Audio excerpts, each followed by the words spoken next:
السلام علیکم ورحمۃ اللہ وبرکاتہ۔ جس نے سنا حیران رہ گیا، لوگ تھو تھو کرنے لگے، عائشہ پر انگلی اٹھانے لگے، سب اس کی طرف دیکھ کر کانوں کو ہاتھ لگا رہے تھے کہ 50 سال کی عمر میں اس نے یہ قدم کیسے اٹھا لیا، کیونکہ عائشہ نے تو دوستو آج جو سچا واقعہ ہم آپ کے سامنے پیش کرنے جا رہے ہیں، یہ ایک حیرت انگیز کہانی ہے جسے سننے والے چونک جاتے ہیں۔ بعض لوگ تو اسے قدرت کا معجزہ کہتے ہیں۔ دوستو، یہ کہانی عائشہ کی ہے۔ عائشہ کا تعلق ایک متوسط سے گھرانے سے تھا۔ عائشہ اپنے والدین کی تمام اولادوں میں سب سے چھوٹی تھی۔ عائشہ کی تعلیم مکمل ہو چکی تھی اور اب وہ فارغ بیٹھنے کے بجائے نوکری کی تلاش میں تھی۔ ادھر عائشہ اپنے لیے نوکری تلاش کر رہی تھی اور ادھر والدین عائشہ کے لیے رشتہ تلاش کر رہے تھے، لیکن عائشہ ایک شیش و پنج کا شکار تھی، کیونکہ وہ ذوالقرنین کو پسند کرتی تھی۔ ذوالقرنین اس کے تایا زاد تھا۔ اس کے باوجود بھی عائشہ یہ بات اپنے دل میں دبائے بیٹھی تھی، کیونکہ اسے پورا یقین تھا کہ جب وہ اس خواہش کا اظہار اپنے ماں باپ کے سامنے کرے گی تو اسے سخت رد عمل کا سامنا کرنا پڑے گا، کیونکہ دونوں گھرانوں کی بہت عرصے سے آپس میں بول چال بھی بند تھی، اور اس کی ایک بڑی وجہ یہ تھی کہ آج سے تقریباً 10-15 سال پہلے جب عائشہ کے دادا ابو کی وفات ہوئی تو دونوں بھائیوں میں اپنے باپ کے کاروبار کو سنبھالنے اور ان کی وفات کے چند سال بعد جب اس کاروبار کو تقسیم کرنے کا سوچا تو ہر چیز دونوں بھائیوں میں مل بانٹ کر بیٹھ کر طے کر لی اور ہنسی خوشی باپ کی جائیداد کا اور اس کی وراثت کا بٹوارا کر لیا۔ لیکن اسی دوران اپنے باپ کی وفات کے 1-1.5 سال بعد ہی عائشہ کے تایا ابو نے ایک 5 مرلے کا مکان خریدا تھا۔ اب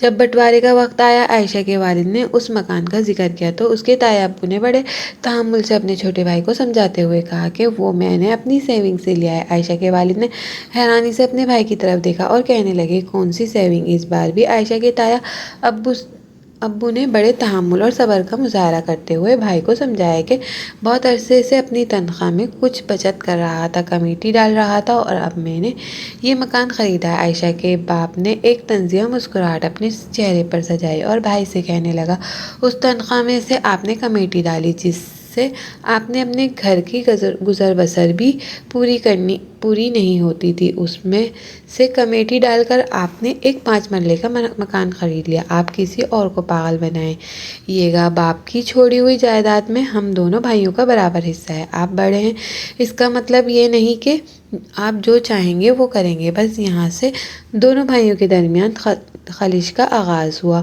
بات اتنی بڑی کہ بول چال بھی بند ہو گئی۔ دونوں بھائیوں نے اس وقت تو باپ کی جائیداد کو آپس میں تقسیم کیا، لیکن یہ مکان دونوں بھائیوں کے درمیان ایک دراڑ پیدا کر چکا تھا۔ عائشہ کے تایا ابو نے 12 دفعہ عائشہ کے والد کو سمجھانے کی کوشش کی اور انہوں نے خاندان کے بڑوں کو بھی اس معاملے میں ڈالنے کی کوشش کی تاکہ وہ عائشہ کے والد کو سمجھائیں اور مسئلہ سلجھ جائے، مگر عائشہ کے والد کے دل میں تو جیسے ایک گرہ لگ چکی تھی۔ وہ اس بات کو ماننے کو تیار ہی نہیں تھے کہ بڑے بھائی نے اپنی معمولی سی تنخواہ میں سے کمیٹی ڈالی تھی، وہ نوکری جو والد کی وفات سے پہلے کیا کرتے تھے، اور والد کی وفات کے بعد تو کاروبار سنبھالنا، اور پھر انہوں نے کمیٹی سے مکان خرید لیا، کیونکہ عائشہ کے باپ کے دل میں یہ بات بیٹھ چکی تھی کہ بڑے بھائی نے گھپلہ کیا ہے۔ لہٰذا اس وقت تو دونوں بھائی الگ الگ ہو گئے، لیکن دلوں میں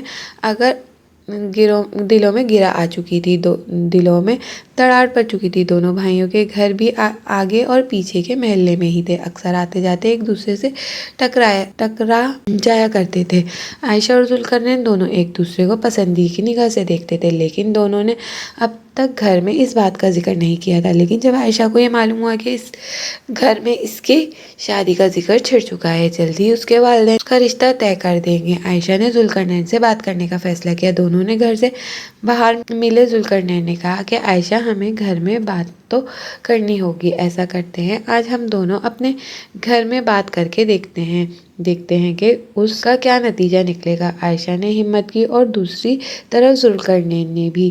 دونوں نے اپنے والدین سے اسی دن اپنی خواہش کا اظہار کیا، اور پھر وہی ہوا جس کا انہیں پہلے ہی اندازہ تھا۔ دونوں کے والدین بھڑک اٹھے۔ یہ بات سنتے ہی عائشہ کے والد نے اسے خوب لعن طعن ملامت کی، اور اس کی ماں کی خواہش کے بعد گھر کا ماحول بھی بدل گیا،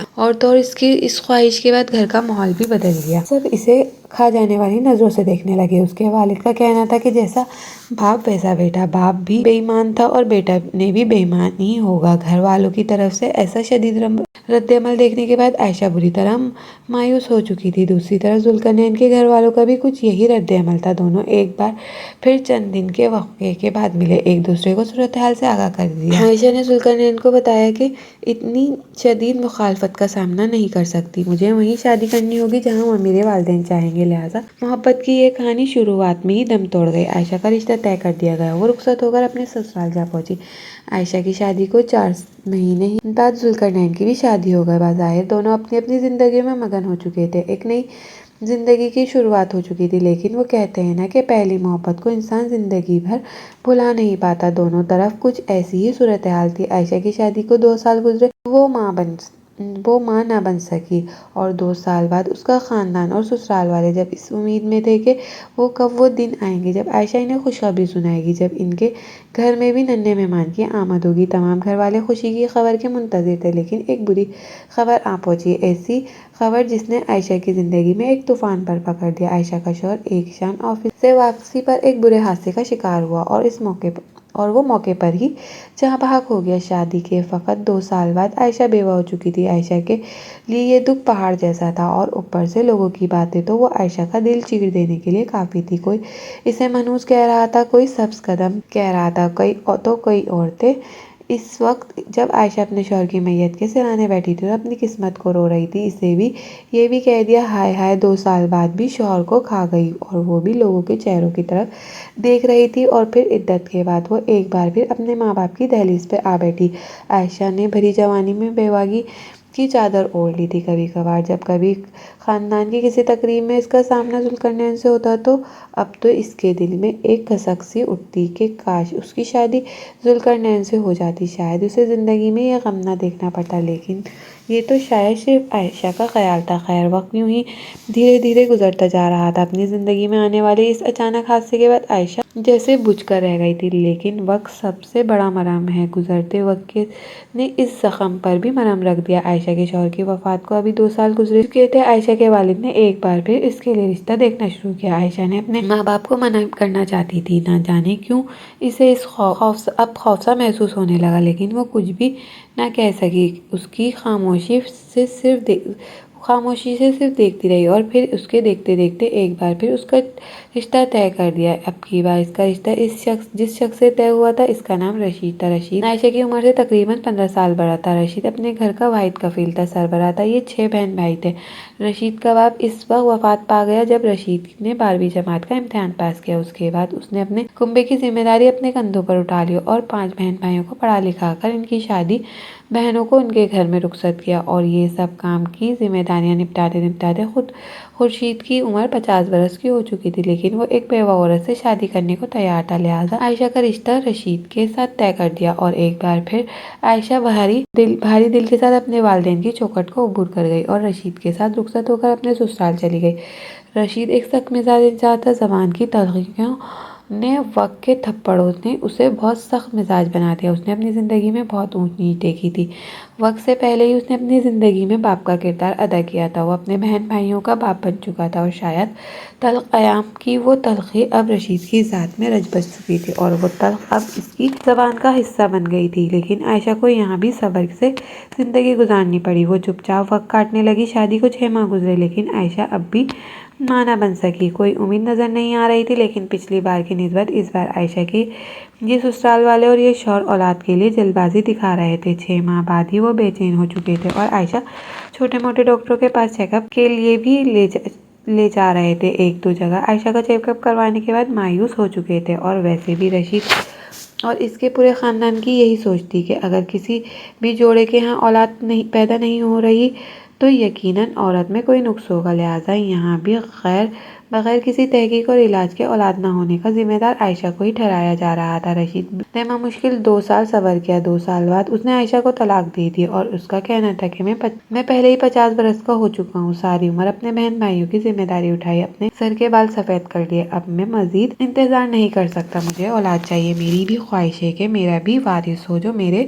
ساتھ کندھے سے کندھا ملا کر چلے، اس لیے میں نے دوسری شادی کرنا چاہتا ہوں تاکہ میرے گھر اولاد پیدا ہو۔ اس نے عائشہ کو طلاق دے دی اور عائشہ ایک بار پھر اپنے والدین کی دہلیز پر بیٹھی تھی، لیکن اس بار جب عائشہ کو طلاق ہوئی اور والدین کے گھر واپس آئی تو اس نے ایک عجیب بات نوٹ کی، اس کے گھر والوں کے رویے بدل چکے تھے۔ بھائیوں اور بھابھیوں کے چہرے پر سختی کے تاثرات تھے، یوں محسوس ہو رہا تھا جیسے پورے گھر والوں نے اپنی آنکھیں ماتھے پر رکھ لی ہیں۔ بلا وجہ ہی عائشہ کو اپنا مجرم سا محسوس ہونے لگا، حالانکہ اس نے بہت کوشش کی تھی، بہت دعائیں کی تھی، عورتوں اور رشید کی منتیں بھی کی تھی کہ وہ اسے طلاق نہ دے، بے شک وہ دوسری شادی کر لے، لیکن رشید کا کہنا تھا کہ اس طرح میرے گھر کا سکون برباد ہوگا۔ دو عورتیں ایک ساتھ کبھی سکون سے زندگی نہیں گزار سکتی، اور میں نہیں چاہتا کہ میرے گھر میں امن و سکون برباد ہو، اور میں وہی عورت اپنے گھر میں بساؤں گا جو میری اولاد پیدا کرے گی۔ اس طرح نہ چاہتے ہوئے بھی عائشہ ایک بار پھر اپنے والدین کی دہلیز پر آ بیٹھی، اور یہاں صورتحال مکمل طور پر بدل چکی تھی۔ عائشہ کے والدین اب بوڑھے ہو چکے تھے اور وہ تو خود اپنے بیٹوں کے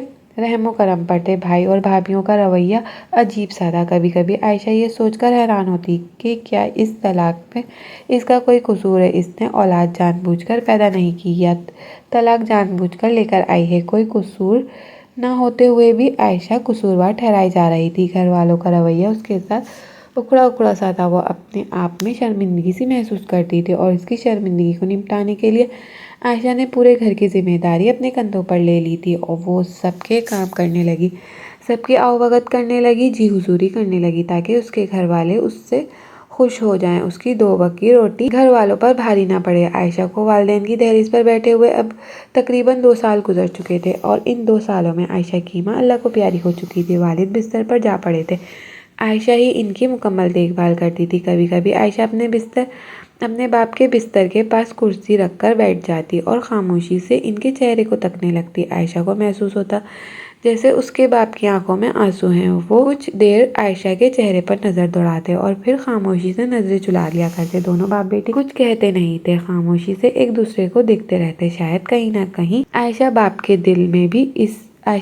دل میں بھی اب یہ احساس پیدا ہونے لگا تھا کہ انہوں نے اپنی بیٹی کے ساتھ زیادتی کی۔ شاید اگر ذوالقرنین کے ساتھ شادی کر دیتے تو ان کی بیٹی اپنے گھر میں ہنسی خوشی آباد ہوتی، لیکن دوسری طرف ذوالقرنین بھی اپنے گھر میں خوش نہیں تھا۔ اس کی شادی کو اتنے برس ہو چکے تھے، وہ بھی ابھی تک اولاد کی نعمت سے محروم تھا، لیکن اس نے نہ تو دوسری شادی کرنے کی کوشش کی تھی اور نہ ہی اس کے گھر میں اولاد نہ ہونے کی وجہ سے کوئی جھگڑا تھا۔ خیر، وقت یوں ہی دھیرے دھیرے گزرتا جا رہا تھا۔ 4 سال گزر گئے۔ 4 سال عائشہ نے اپنے باپ کی خدمت جی جان سے کی تھی۔ 4 سال بعد سردی کی ایک رات جب عائشہ اپنے باپ کا ہاتھ تھامے بیٹھی تھی، اس کے باپ کو چند دن پہلے ڈاکٹر نے نمونیا بتایا تھا، سانس اکھڑ رہا تھا، اور آج صبح ہی طبیعت بہتر ہونے پر ڈاکٹر نے انہیں اسپتال سے ڈسچارج کر دیا۔ عائشہ ہیٹر لگا کر اپنے باپ کے پاس بیٹھی، ان کے بازو دبا رہی تھی۔ اس کے باپ نے ایک افسردہ سی نظر اپنی بیٹی کے چہرے پر ڈالی اور مدھم سی آواز میں کچھ کہا جس کو عائشہ سمجھ نہ سکی۔ وہ جھکی اور باپ کے منہ کے پاس اپنا کان کرتے ہوئے کہنے لگی، کیا کہا ابا؟ اس کے باپ نے ایک بار پھر مدھم سی سرگوشی میں کہا۔ عائشہ، مجھے معاف کر دینا۔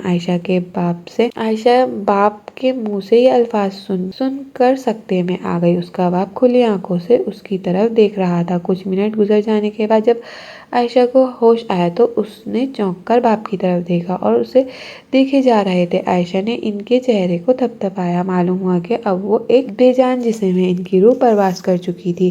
عائشہ کے والد بھی اس دنیا سے رخصت ہو گئے۔ اب عائشہ جیسے بالکل تنہا ہو گئی تھی۔ بھائی اور بھابھیاں اپنی اپنی زندگی میں مگن تھے۔ وقت کی رفتار بھی جیسے بہت مدھم ہو گئی تھی۔ عائشہ کو یوں محسوس ہوتا کہ وقت گزر ہی نہیں رہا۔ دن نہ جانے کتنے لمبے ہو گئے، رات نہ جانے کتنی لمبی ہو گئی، جی بھر کر سو کر بھی رات ختم نہیں ہوتی۔ عائشہ کے والد کی وفات کو 1 سال ہی گزرا تھا کہ خاندان میں ایک اور حادثہ پیش آیا۔ ذوالقرنین کی بیوی وفات پا گئی۔ سننے میں آیا کہ وہ حکیموں کی طرح طرح کی دوائیاں استعمال کرتی تھی، اولاد کے لیے سر توڑ کوشش کر رہی تھی، اور شاید طرح طرح کی دوائیاں استعمال کرنے کی وجہ سے اس کے گردے جواب دے چکے تھے اور وہ اس فانی دنیا سے کوچ کر گئی۔ اب دونوں ہی اپنی اپنی زندگی میں تنہا تھے۔ وقت مدھم رفتار سے گزر رہا تھا۔ عائشہ 50 سال کی ہو چکی تھی اور دوسری طرف ذوالقرنین